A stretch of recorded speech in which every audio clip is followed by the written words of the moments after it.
Bonjour et bienvenue sur notre chaîne YouTube Canal BIA, destinée aux jeunes préparant le brevet d'initiation à l'aéronautique, mais aussi à tous les curieux et passionnés d'aviation.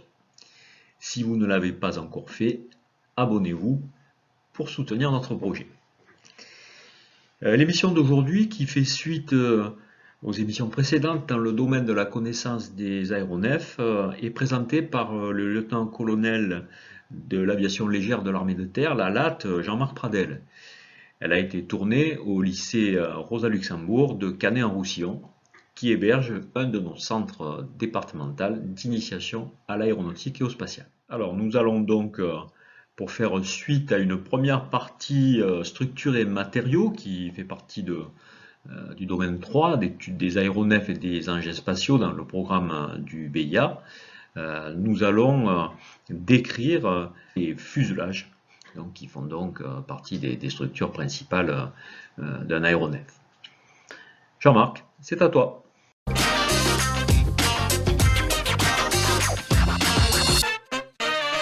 Qu'appelle-t-on fuselage? Eh bien, le Larousse en donne la définition suivante.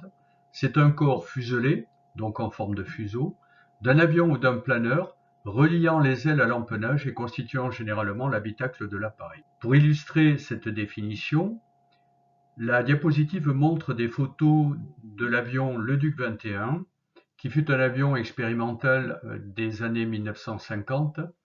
Il était propulsé par un statoréacteur. C'est un propulseur que vous verrez dans la partie motorisation des aéronefs. Et ce fuselage, effectivement, comporte l'habitacle du pilote d'essai à l'avant. Il rejoint bien les ailes à l'arrière à l'empennage. Il comporte une partie du train. Et particularité, à l'intérieur de ce fuselage, eh bien, se trouve le statoréacteur que l'on expérimente durant ces vols. Eh bien, un demi-siècle sépare le Leduc de l'engin de Lilienthal en 1895. Et nous voyons que déjà, Lilienthal avait organisé son aéroplane autour d'un embryon de fuselage. Celui-ci comportait non seulement le pilote, mais en plus, il soutenait et positionnait parfaitement l'empennage à l'arrière. Pourtant, l'existence du fuselage dans la conception des aéronefs n'était pas évidente. Déjà, il possédait une forme aboutie dans l'engin de Lebris, soit presque 30 ans avant le planeur de Lilienthal, mais il est réduit à l'état de châssis défiant les lois de l'aérodynamique dans l'improbable éole de Clément Ader. Un peu comme si, dans les débuts de l'aviation, le fuselage évoluait en même temps que le perfectionnement des gouvernes. Car la première fonction du fuselage fut de placer les gouvernes à la bonne distance du centre de poussée, c'est-à-dire à la bonne distance des ailes. Aussi, sa conception va de pair avec la présence ou l'absence de ces gouvernes sur l'aéronef. Si nous prenons par exemple les appareils conçus par les frères Wright, nous voyons que le tout premier, qui était un planeur, ne possède qu'un embryon de gouverne de profondeur à l'avant. Celle-ci est maintenue par un châssis rudimentaire.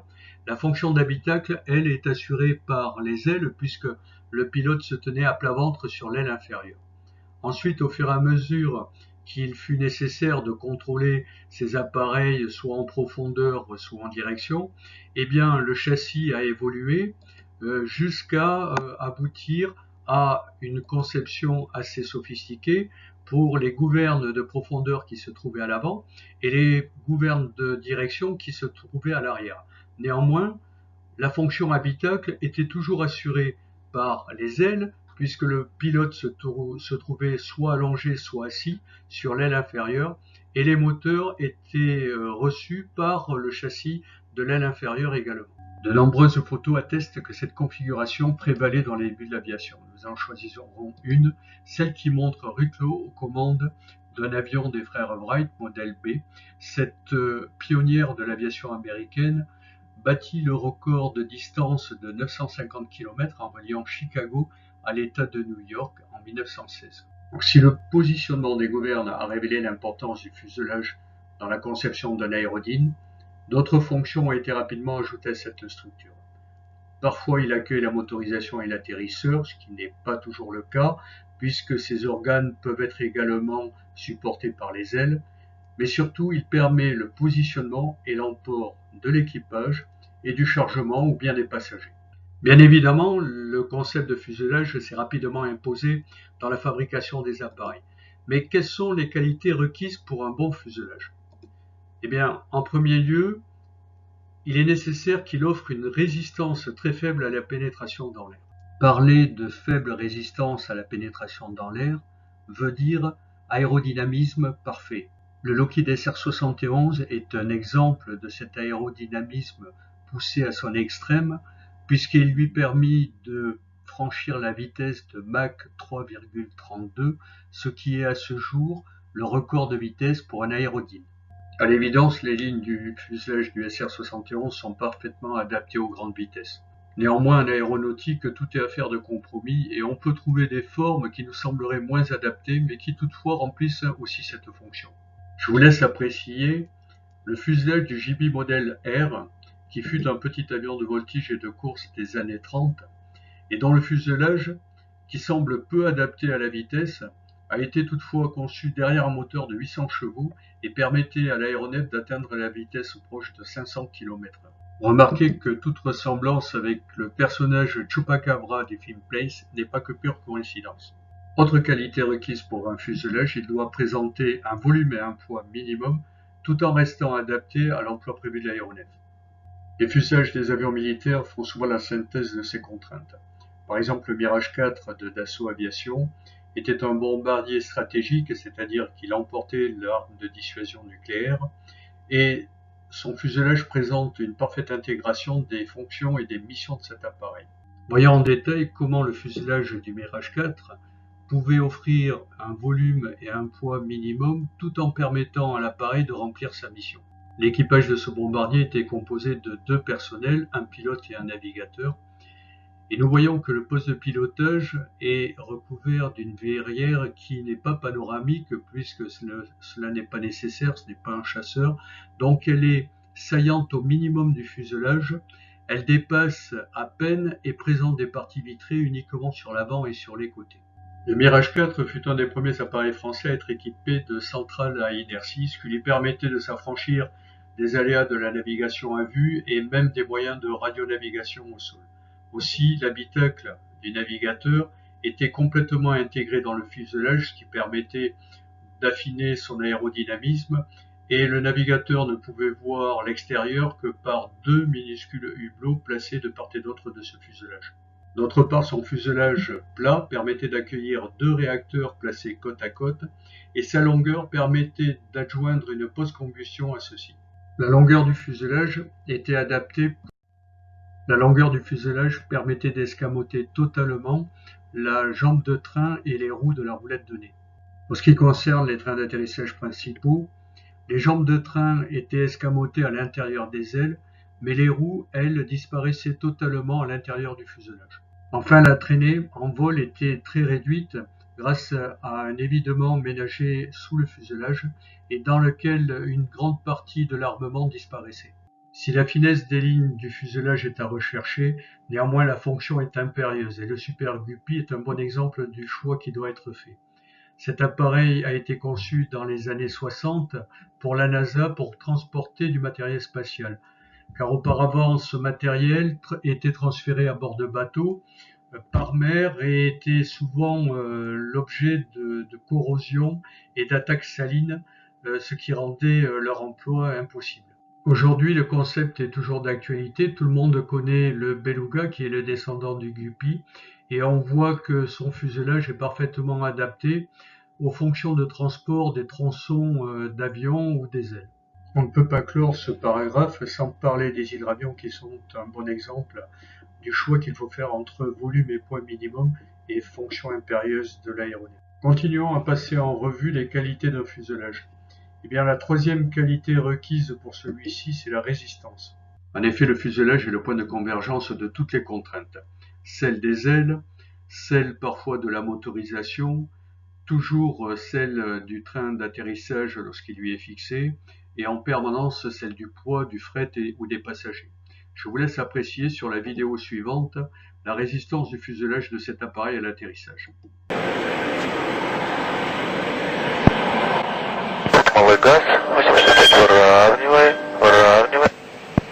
задержи штурвал, плавненько подбери, еще подбери, задержи штурвал, задержи.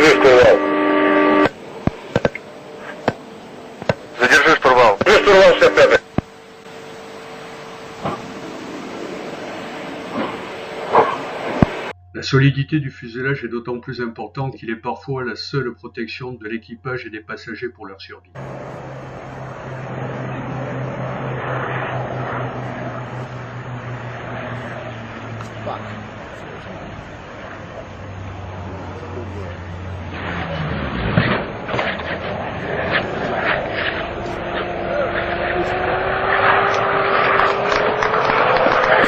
Après la résistance, la dernière qualité requise pour un bon fuselage, c'est la rigidité. Parce qu'il relie des ailes à l'empennage, un fuselage trop souple rend le pilotage très difficile, voire impossible. C'est ce qu'avait découvert Santos Dumont lorsqu'il construisit sa demoiselle en 1908. À la recherche de la légèreté, il avait constitué son fuselage et son ossature en bambou. Mais la souplesse de ce matériau rendait le pilotage très compliqué et Santos Dumont dut se résoudre à changer ses bambous par du bois. Comme pour l'aile, une souplesse trop importante du fuselage l'expose au phénomène de flotteur.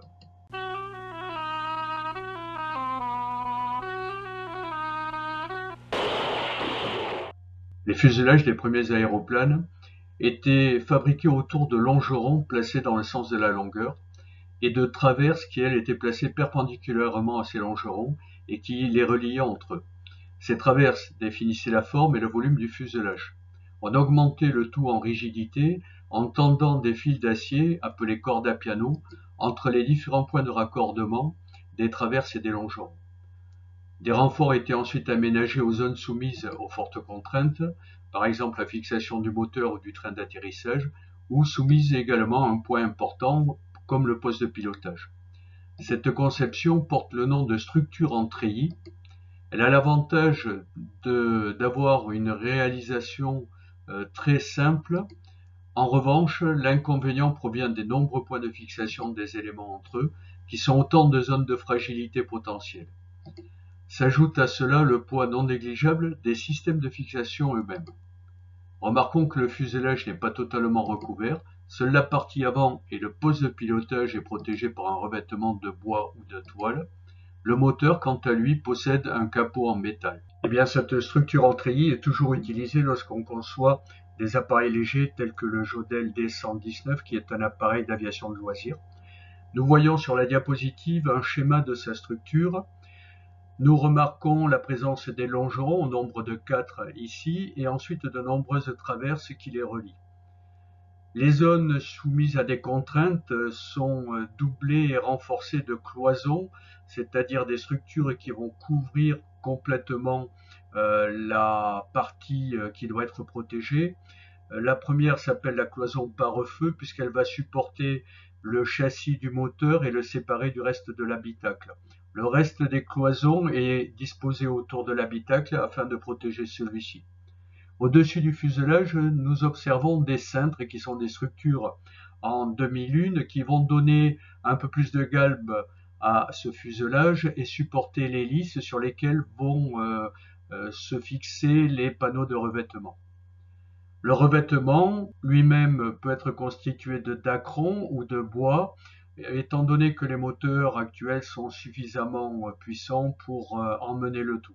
En revanche, les structures en corde à piano ne sont plus du tout utilisées. C'est la rigidité des collages et la qualité des bois qui assurent la résistance du tout. Derrière moi, vous pouvez voir l'autre partie du TBTILS qui nous a été fournie par l'École nationale d'aviation civile.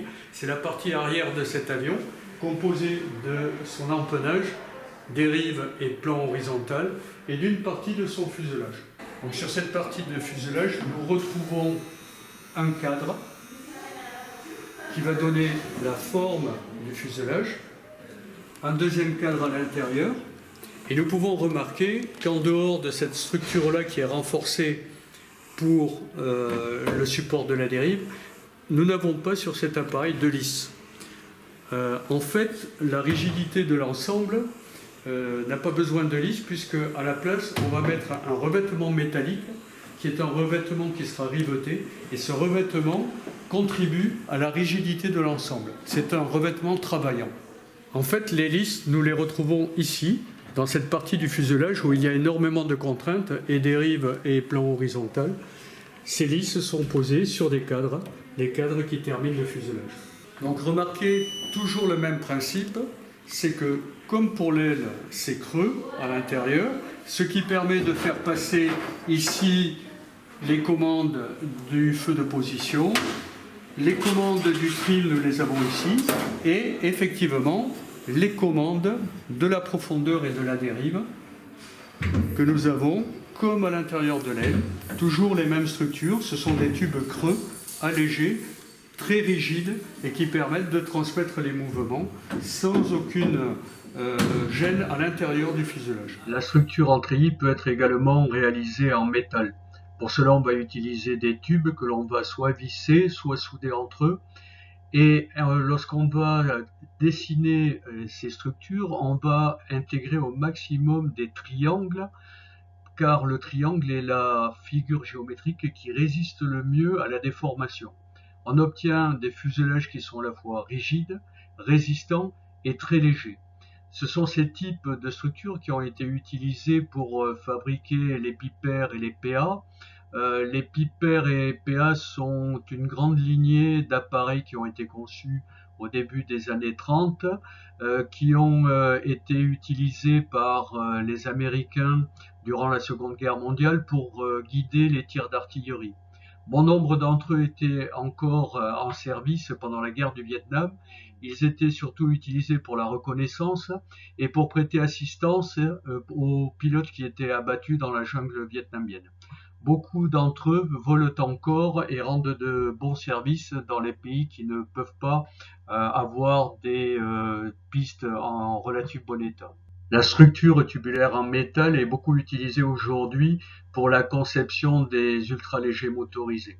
En revanche, ce concept montre des limites, c'est-à-dire que à part utiliser les volumes disponibles pour faire courir les commandes le long du fuselage et la plupart des servitudes électriques, le volume, lui, est très restreint.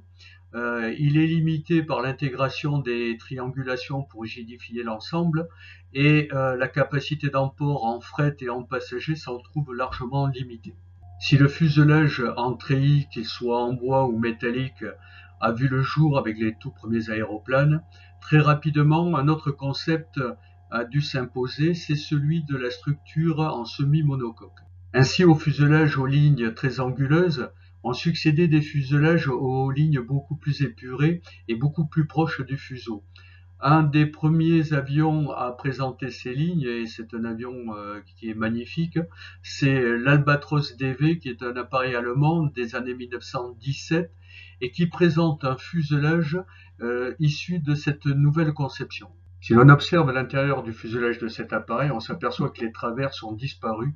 À la place sont présentes des structures arrondies qui sont fixées sur des longerons et qui peuvent supporter de nombreuses lisses.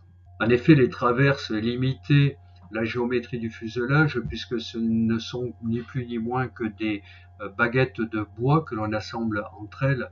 Eh bien, on substitue à ces baguettes une structure qui n'est pas sans rappeler celle de la construction des coques de navires. En effet, ces structures en bois portent tout d'abord le nom de couple qui est emprunté au terme marin et ces couples vont délimiter la forme du fuselage de façon beaucoup plus harmonieuse.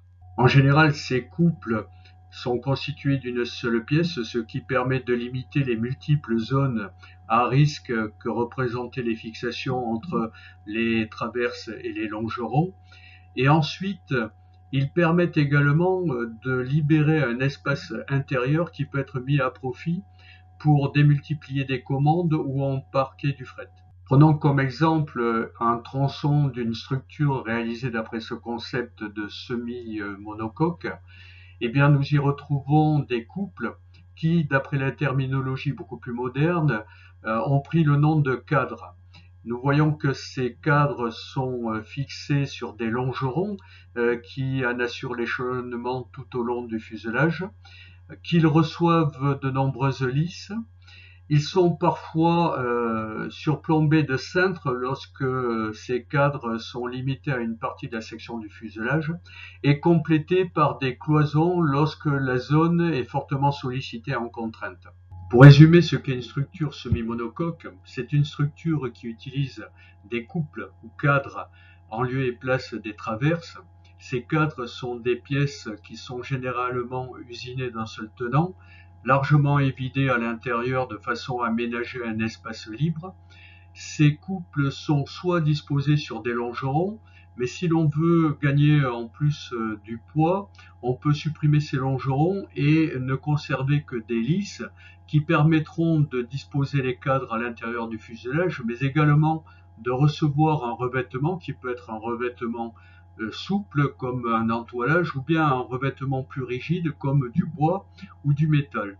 Les zones à forte contrainte peuvent être constituées de cloisons qui ne sont en fait que des cadres pleins. Vous trouverez en bas de ce schéma le schéma équivalent avec le vocabulaire en anglais. Ainsi, la structure semi-monocoque permet de disposer d'un espace très important à l'intérieur du fuselage. Nous retrouvons ici le Vickers Wellington dont nous avons parlé lorsque nous avons vu la structure de l'aile.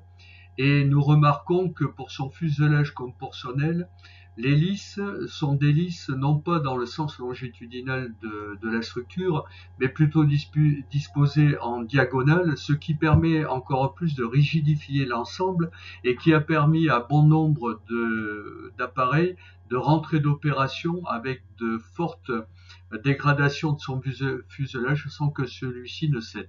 Autre illustration d'une réalisation en semi-monocoque, c'est le très mythique de Havilland Mosquito. Cet appareil, qui effectua son premier vol en novembre 1940, était surnommé The Wooden Wonder ou The Timber Terror. En effet, il avait la particularité d'être conçu entièrement en bois, autant ses ailes que son fuselage. L'avantage de cette conception était qu'elle faisait économiser à l'Angleterre des matériaux stratégiques tels que l'aluminium et elle conférait à cet appareil une vitesse maximale de 612 km/h. Pour la petite histoire, le prototype allait plus vite que le Spitfire. Et cette particularité lui permettait également d'avoir un rayon d'action de 2300 km. C'est la raison pour laquelle on l'utilisa comme chasseur-bombardier rapide. Sur ces quelques photographies montrant la restauration ou la reconstitution de cet appareil, nous voyons nettement que son fuselage était réalisé par des plaques de contreplaqué lamellées de balsa et de bouleau. Un pour la légèreté, c'est le balsa, et le bouleau pour la solidité et la flexibilité. Le tout était posé sur des formes en bois et humidifié et chauffé. Et ensuite, les deux demi-coques étaient assemblées grâce à des couples à l'intérieur. La structure était très rigide et permettait une accessibilité importante. De nos jours, la structure semi-monocoque est la plus utilisée pour la réalisation des fuselages des avions modernes. Les photos sur la diapositive montrent la réalisation de tronçons de fuselage et vous y retrouvez les couples et les lisses, le tout entouré d'une peau, d'un revêtement métallique qui, par la solidité de la fixation et la structure de ce revêtement, va participer à la rigidité de l'ensemble. La photographie en bas à gauche, en noir et blanc, montre un tronçon d'Airbus A380 et dans ce tronçon, on utilise une partie des planchers cabine et planchers fret, pour augmenter la solidité et la rigidité également de l'ensemble. Pour les semi-monocoques, nous avons parlé de matériaux travaillants. Nous avons vu le revêtement du Mosquito réalisé en bois et qui assurait la solidité et la rigidité de cet appareil. Nous avons vu également le revêtement métallique des appareils modernes. Et si nous avons à disposition un matériau suffisamment rigide et résistant, nous pouvons extrapoler ce concept de semi-monocoque pour obtenir une structure monocoque. C'est-à-dire qu'à ce moment-là, le revêtement travaillant et les couples assurent à eux seuls la solidité et la rigidité du fuselage. Il n'y a plus de longerons, il n'y a plus de lisses, et l'ensemble peut être à la fois léger, résistant et avoir une accessibilité très importante. Vous trouverez en bas de ce schéma également un schéma avec le vocabulaire en anglais. De nos jours, les matériaux modernes tels que les nids d'abeilles ou les composites carbone Kevlar permettent de réaliser des structures monocoques intégrales. Les photos de la diapositive montrent un fuselage qui a été conçu grâce à un robot qui enroule un fil de Kevlar enduit autour d'une forme et le tout sera ensuite polymérisé dans un four à haute température. Pour résumer ce chapitre consacré au fuselage, nous avons vu dans un premier temps quelles étaient ses fonctions. La première, la plus importante, c'est le positionnement des gouvernes par rapport aux ailes et au centre de gravité de l'appareil. La seconde, c'est l'emport de l'équipage, des passagers ou de la charge utile. Et parfois, c'est de supporter la motorisation ou la fixation des atterrisseurs.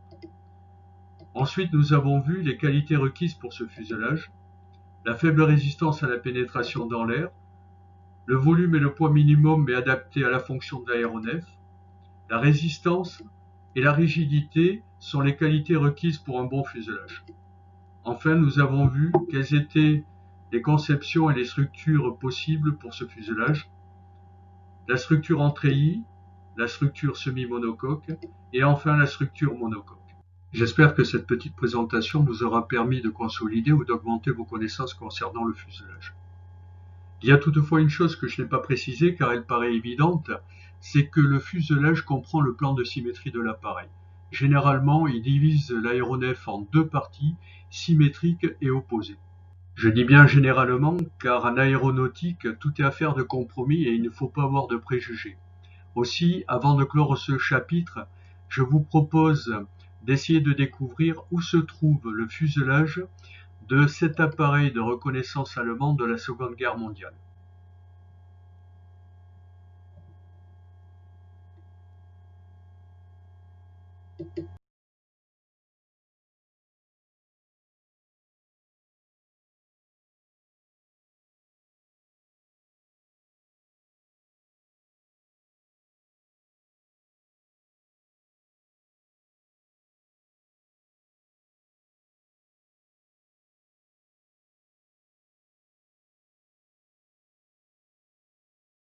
Alors il est temps maintenant, comme nous en avons l'habitude, de faire une revue des termes essentiels à retenir en vue de l'examen, ce que nous appelons le nid to know, sur cette partie consacrée au fuselage de l'avion, plus particulièrement de l'avion léger.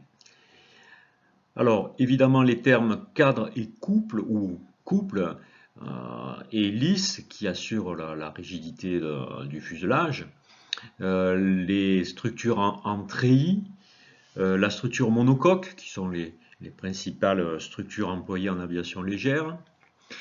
Terminons maintenant cette émission, comme d'habitude, par une série de questions d'examen pour s'entraîner et pour renforcer les connaissances. Alors, première question, sur cette photographie, on aperçoit la structure du fuselage d'un Rallye, qui est un avion léger. Les chiffres 1 et 2 correspondent donc soit réponse A, 1 longeron 2 lisses, réponse B, 1 lisse 2 cadres, réponse C, 1 nervure 2 cadres, réponse D, 1 cadre 2 lisses. Alors bien évidemment, nous notons la présence de cadres et de lisses sur ce fuselage. Et la bonne réponse, bien entendu, est la réponse D, 1 correspond à cadre et 2 à lisse. On appelle cellule d'un avion. Réponse A, tout l'avion, sauf les équipements et propulseurs. Réponse B, le fuselage. Réponse C, la cabine des pilotes et passagers. Réponse D, les mécanismes de l'avion. Alors, il faut savoir que la cellule de l'avion, par définition, est composée du fuselage, des ailes ou de la voilure, avec les nacelles des réacteurs. Alors, ce qu'on appelle nacelle du réacteur, c'est ce qui contient le réacteur, c'est pas le réacteur lui-même. Les empennages, les gouvernes de vol et le train d'atterrissage. Donc en fait, c'est tout l'avion sauf les équipements et propulseurs. Les propulseurs sont, quand il s'agit de réacteurs, à l'intérieur de la nacelle. Question suivante. Les couples donc, ont dans le fuselage le même rôle que les nervures dans les ailes, ou bien sont situés en bout d'aile pour éviter les tourbillons marginaux, sont les pièces maîtresses du fuselage qui supportent les efforts de flexion, sont toujours montées par paires pour augmenter leur solidité. Alors en fait, ils ont effectivement un rôle analogue aux nervures dans les ailes, hein, sur les cadres ou couples, hein, puisque c'est le mot désigne le même objet, donc va se fixer le revêtement extérieur.